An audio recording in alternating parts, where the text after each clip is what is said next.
Ethiopia's prime minister and his Tigrayan opponents are positioning themselves for a climactic final battle in or near the nation's capital.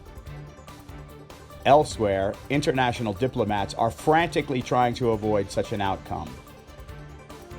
Abiy Ahmed Wednesday made a defiant speech indicating his forces were ready for a deciding clash. He was speaking at a military event in Addis Ababa. "The pit which is dug will be very deep.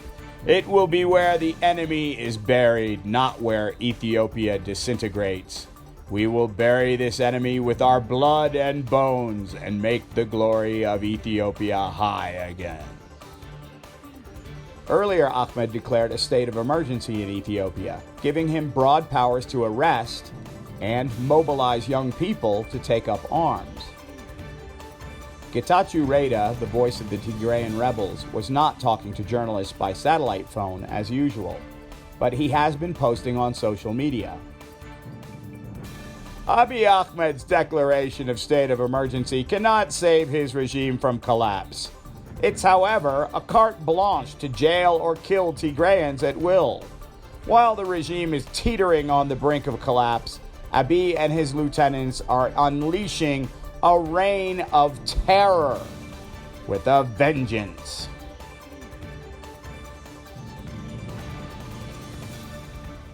Reuters has reported many arrests of Tigrayans in Addis Ababa. Analysts think that Reda's silence on satellite phone are to hide his whereabouts. There have been reports that Tigray and Oromo rebels are clearing the highway between Djibouti and Addis before their anticipated assault on the capital. Other media have reported that Abiy has been offered assistance and is considering moving himself to a safer location. The United Nations Secretary General has personally spoken to Abiy and offered to mediate. African Union Chairperson Musa Faki Mohammed also called for an urgent dialogue to avoid massive loss of life.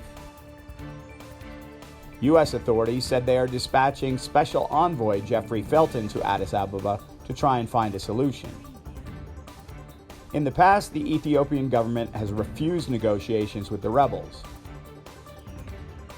Now it would appear that the Tigrayans and their new Oromo allies don't want to talk. The UN has often been critical of the regime in Addis, and for its part, the government has kicked out humanitarian workers under the blue flag. A report from a joint investigation by the United Nations and Ethiopia's state-appointed Human Rights Commission came out Wednesday. It found war crimes committed on both sides of the conflict.